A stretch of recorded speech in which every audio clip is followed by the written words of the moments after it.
There are always problems to solve when it comes to cinematography, especially when you're a solo filmmaker on YouTube. The worst, in my opinion, filming yourself.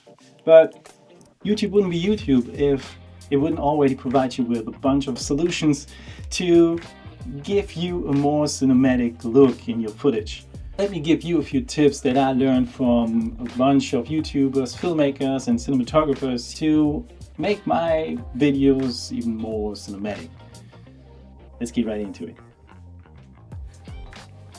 And before I continue with all the tips that I provided for you, I have to say that good filming is not just coming from the camera, the lens, and the DP. It's also the acting and the whole crew around it. So with you as a solo YouTube filmmaker, and if you're as good as I am when it comes to acting, you lack of acting skills and a whole crew. So I have no other option but to get better at all the things that I can control as a solo filmmaker. The tips that I have for you today aren't actually my tips. I gathered them from YouTube, from YouTubers like Louis Pot. So we got 100%, 0%, 100, 0.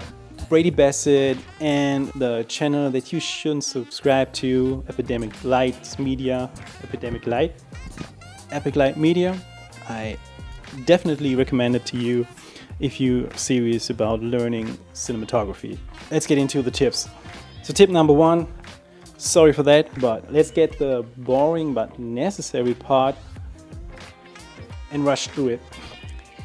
Is this and some sort like, oh Jesus, you do live off of your tripods, so there's no way around it. It doesn't matter if you make your money as a filmmaker for, let's say, companies or something, and you like to shoot on gimbal, but as soon as it comes to interviews, you do need a good tripod, and it should be one that can take a beat. Spend some money on it, not too much.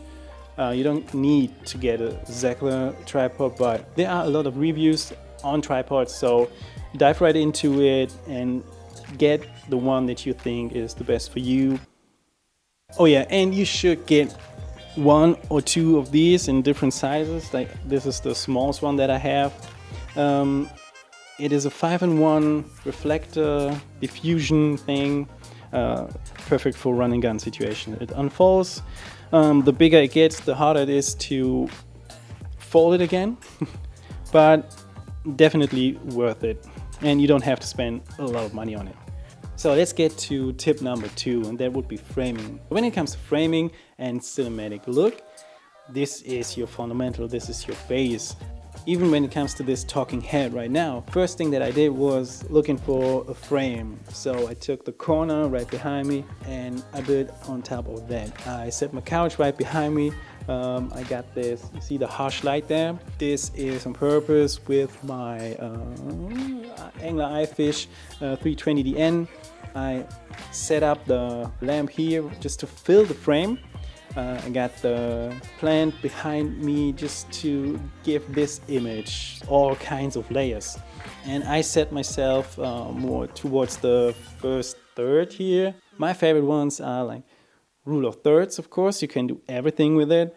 Then leading lines. I do like to experiment with frame inside a frame or shoot through things. For example, the intro of this video was shot through the bathroom door into a mirror. So there you have a frame inside a frame, shot through something. The leading lines from the background towards the bathroom. But I'm gonna link a video down below that explains all sorts of framing. And as you already know, I like to play with lights, but we come to this in the next tip. All right, now let's jump to tip number 3. And that would be layers, depth, texture, like all these things. I don't know if there's a topic of that. Let me know in the comments. If you want your footage look like a movie or more cinematic, play with props, give your image structure, texture, depth. Like here you see the light in the background that comes outside of my kitchen.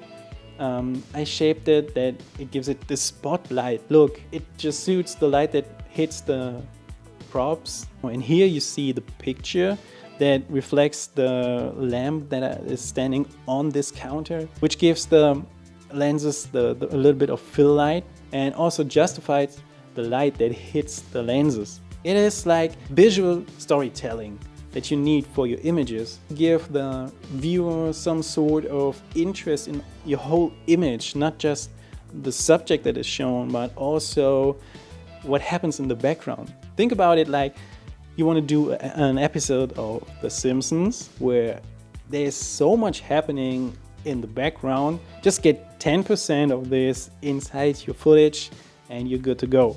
Play around with creating some depth with light, texture, and experiment with props, reflection or mirrors, like everything that is surrounding your subject. And this will become so much easier when you're practicing framing and lighting.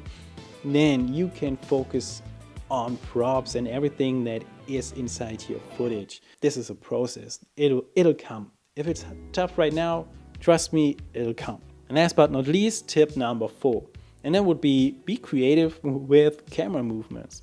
I know you are limited by a few camera moves. Let's say a long one take, tracking shot, maybe kind of impossible. I don't know. Like you could do it with a drone, but that would limit you by doing it outside or in a huge space. But other than that, just think a little bit more like David Fincher. He has all these kinds of small movements that are tracking hand moves, doable for you as a solo filmmaker. As you can see here, this is for another YouTube video that I will post about gear. This movement is done by a DIY dolly that I built myself. I probably do a video about that too, how to build it, but you find it on YouTube anyway. This movement is supported by this DIY dolly and a magic arm. I moved my camera on a tripod just by moving my foot from left to right, so the camera could support my head movement. You can also zoom in, zoom out with it, or you can ask your wife, like I did.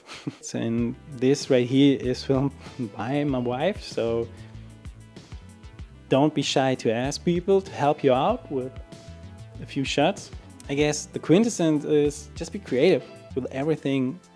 Try DIY. It doesn't matter if you take DIYs to a professional shot, like Roger Deakins is doing it. He built some sort of rim light. Yes, I use a lot of practical light sources, but usually they're ones of my own design, you know. And just watch real cinematographers. Today, the power of dulling spray. Shake this baby up, spray it on, it turns into a beautiful highlight. They come up with great ideas from Home Depot, so why not? If it delivers the image that you want, this is filmmaking. So filmmaking is problem solving. To be clear, I am not talking about a few $1,000 camera image quality. I'm just talking about getting to a point where it looks cinematic. Okay, so this was a quick and dirty video with 4 of my favorite tips that I took from other cinematographers on YouTube. Gathered it so you don't have to look around, or you get an idea what to look for on YouTube. I hope you liked it. If so, give me a thumbs up, comment down below, maybe we can exchange a few more ideas, and subscribe to the channel or not. It's your decision. So see you in the next one.